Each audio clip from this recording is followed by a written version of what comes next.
Un gros merci à Autodoc pour le sponsoring de cette vidéo. Toutes les pièces que tu vas voir aujourd'hui, c'est grâce à eux que j'ai pu me les payer. Ils ont sorti une nouvelle appli là, Autodoc Club. Si tu achètes des pièces là-dessus, tu as accès à un tuto avec un mec qui t'explique comment faire sur exactement le même modèle. Donc si tu veux te lancer dans la mécanique et apprendre ce qu'est la frustration, la vraie, c'est là-bas que ça se passe. Je leur ai vidé leur stock de segments d'ABF, mais normalement ils ont toutes les pièces, toutes les références dont tu peux avoir besoin. Bon bah on peut reprendre là où on était la dernière fois. Les segments racleurs, ils étaient tous à 45, j'y ai pas touché. Le deuxième segment, j'ai viré celui que j'avais massacré et j'en ai remis un 9, donc ils sont tous à 80. Ceux du haut, ils sont tous gapés entre 55 et 60. Si tu forces avec la cale de 60, t'arrives à la passer, mais à mon avis c'est plus vers 55. Du coup on peut remettre les segments sur les pistons. S'il y en a un qui pète, j'abandonne cette vidéo et je ferai un tuto sur comment caler une distrib sur une 206 HDI. On peut pas fermer sa gueule, ce chien là, putain que je me concentre.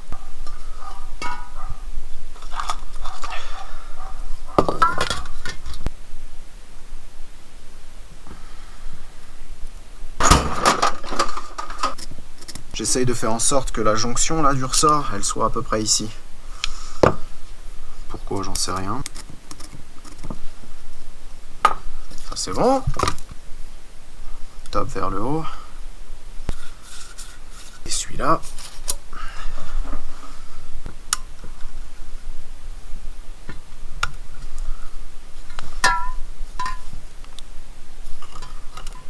En général, c'est toujours le dernier où il y a une couille.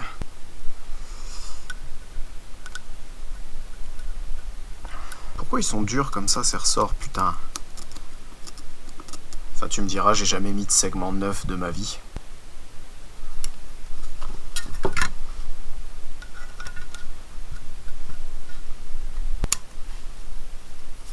Et où le dernier? Ah merde. Pardon piston. Ah.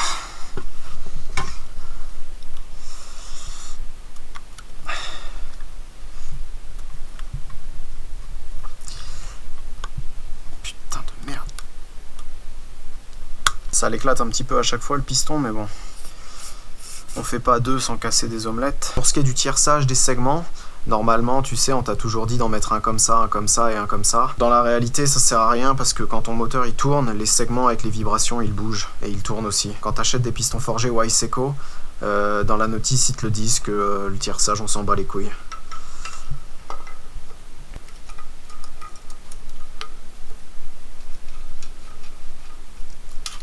Je te préviens, cet outil c'est de la grosse merde. Une fois sur deux, ça te bloque un segment.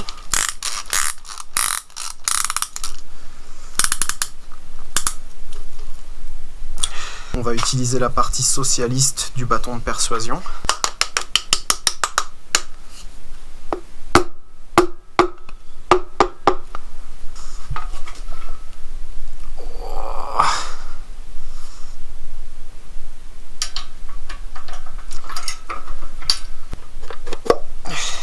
Je vois rien, il y a marqué quoi? 0111, 0111, ok.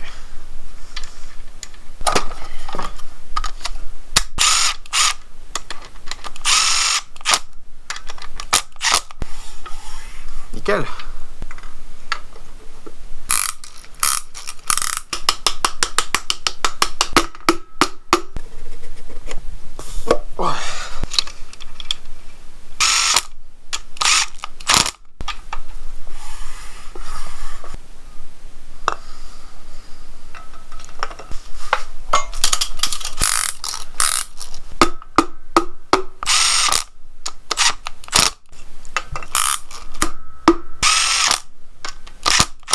Yep. Yep.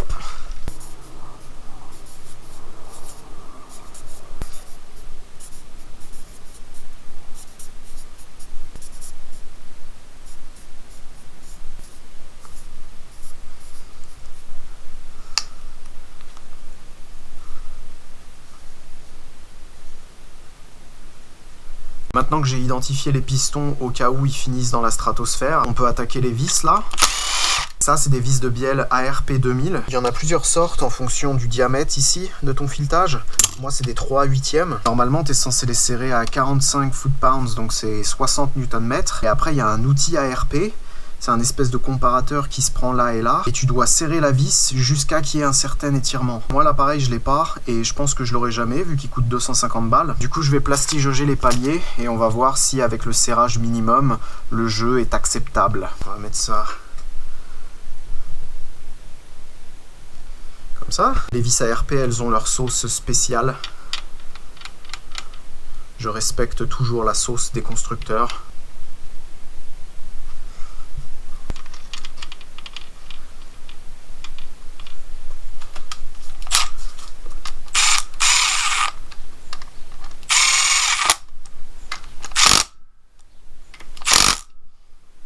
Oups, putain j'étais à 3. On va essayer 65.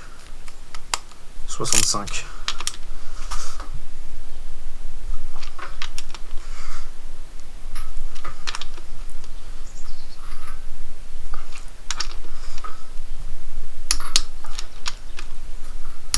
J'aimerais bien voir à peu près 0,05.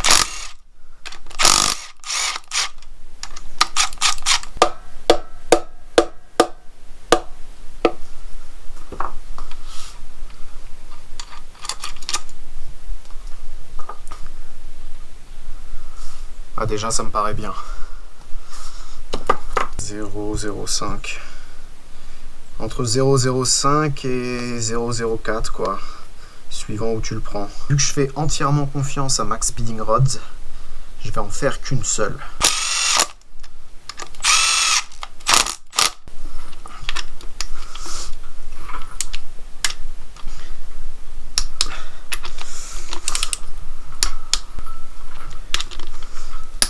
Oups. Faire les deux autres.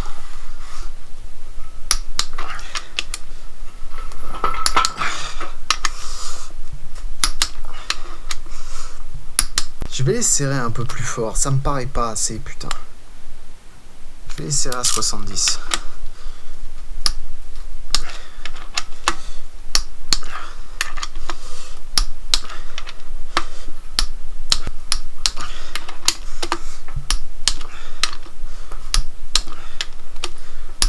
Est-ce qu'il suce? Wow! On va remettre ce truc là.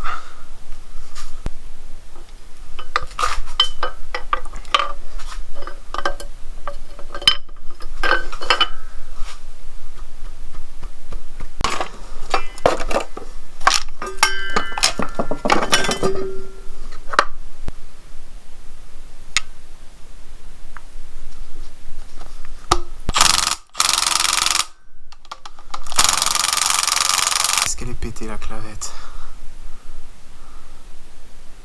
Ça a pas l'air. Ça va à 2. La flasque côté distrib, il y a un défiletage qui a décidé de nous quitter. J'en avais un dans le cabanon nazi. J'ai même trouvé un joint spi neuf des années 80 qui est tellement vieux qu'il est rouillé là. Donc parfait pour moi.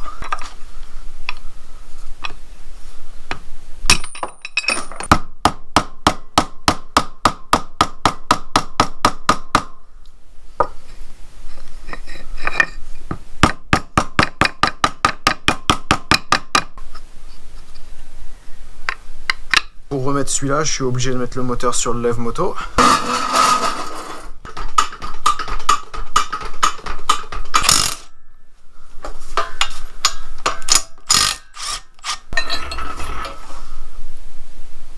Ça va.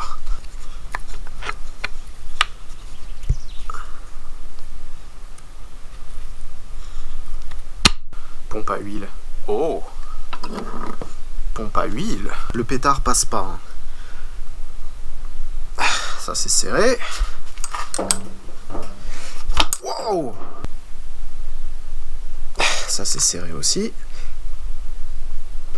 Je vais profiter de la pompe à huile pour te parler de la règle numéro 1 de la mécanique. Si c'est pas pété, tu peux pas le réparer. Cette pompe à huile, elle a 25 ans et elle marche parfaitement. J'ai une jauge de pression d'huile dans la voiture. On l'a contrôlée et les jeux avaient l'air bons, en tout cas encore dans les cotes. Si tu changes cette pompe à huile juste parce qu'elle brille pas comme tout le monde fait, tu remplaces une pièce qui fonctionne par une pièce qui a jamais fonctionné. C'est ça que ça veut dire neuf. Neuf, ça veut dire qui n'a jamais fonctionné. Donc si tu tombes sur une pièce neuve défectueuse, et oui ça arrive, Mario il m'a raconté des trucs dégueulasses de pompes neuves de chez Volkswagen qui étaient défectueuses, tu multiplies ça par toutes les pièces qui brillent pas assez pour toi dans le moteur, tu te retrouves avec un gros pourcentage de chances que les pièces neuves que t'as mises, elles merdent, parce qu'elles ont jamais été testées. Donc règle numéro 1 de la mécanique, si c'est pas pété, tu peux pas le réparer, ne change pas des pièces qui marchent par des pièces qui ont jamais marché. Je dis ça et la pompe à huile elle va merder au bout de 10 bornes. Ça c'est un joint de bas carter de Golf 3 diesel. Le mec à qui j'avais acheté l'ABF que j'ai d'avance, il l'avait découpé pour le faire passer là. Parce que si t'essayes de le mettre comme ça passe pas, tu vois. Regarde l'intelligence des mecs.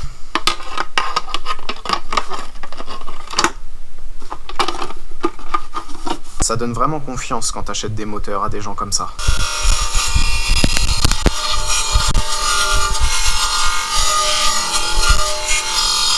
Ouverture de patte secondaire. Waouh!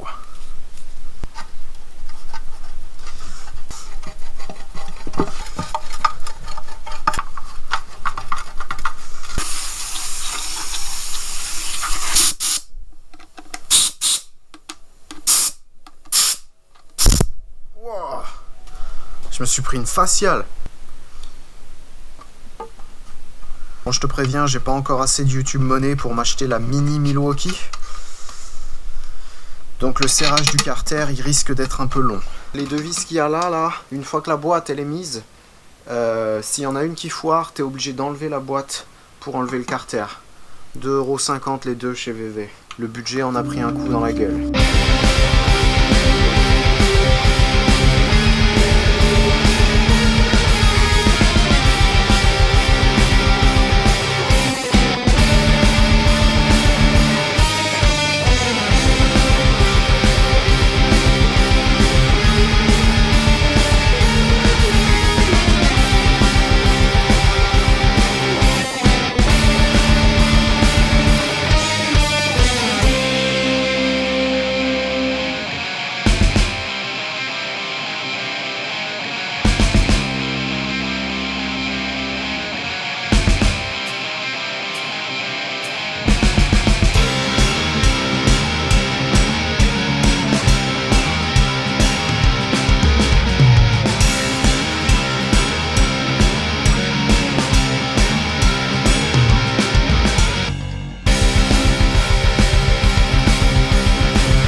Ah mais à chaque fois je le mets à l'envers cette merde. La poulie dumper, vu qu'elle était mal serrée, elle est toute marquée ici. Et pareil sur le vilebrequin, c'est tout dégueulasse. J'en ai trouvé une autre de KR dans le cabanon nazi. Donc je pense que je vais mettre celle-là et je vais essayer de la serrer comme un gros fils de pute.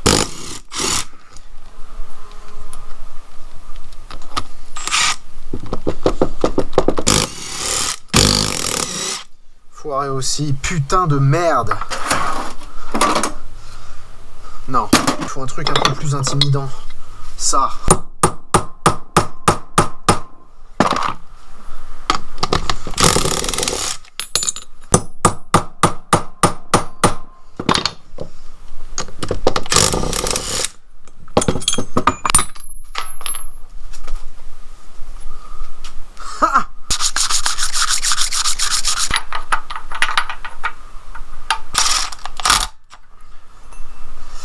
Ça sert à combien cette merde normalement?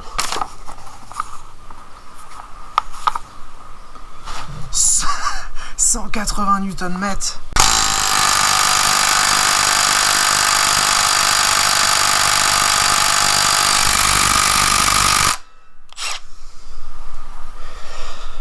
À peu près. Ça je l'avais fait, ça je l'avais fait, ça je l'ai fait. Joint spi j'ai fait. Carter on le mettra après, on s'en branle. Là ça c'est fait. Plus que les accessoires.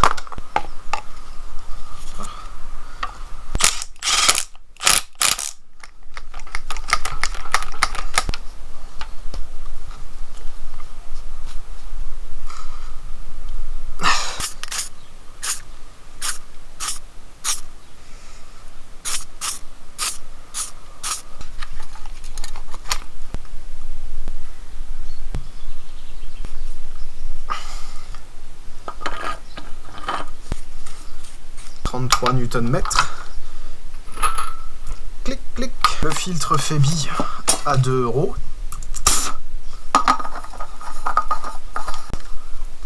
Ouverture tertiaire. Waouh.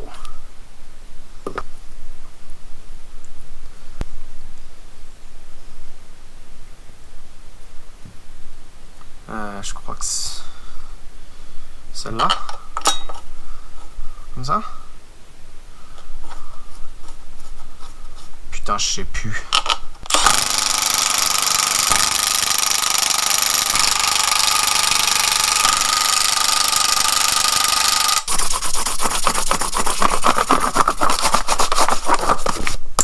Bon, je vais m'arrêter là pour l'instant. Support alternateur et cache distri, tout ça, je le remettrai ensuite, une fois que la culasse sera mise. J'ai toujours eu beaucoup de mal à refaire des moteurs. J'arrive pas à me concentrer plus que 16 secondes. Du coup, là, je suis un petit peu en train de me demander est-ce que j'ai bien remis les clips des axes des pistons, par exemple. En tout cas, j'espère que le montage vous a plu et il est temps de souhaiter bonne chance aux pistons.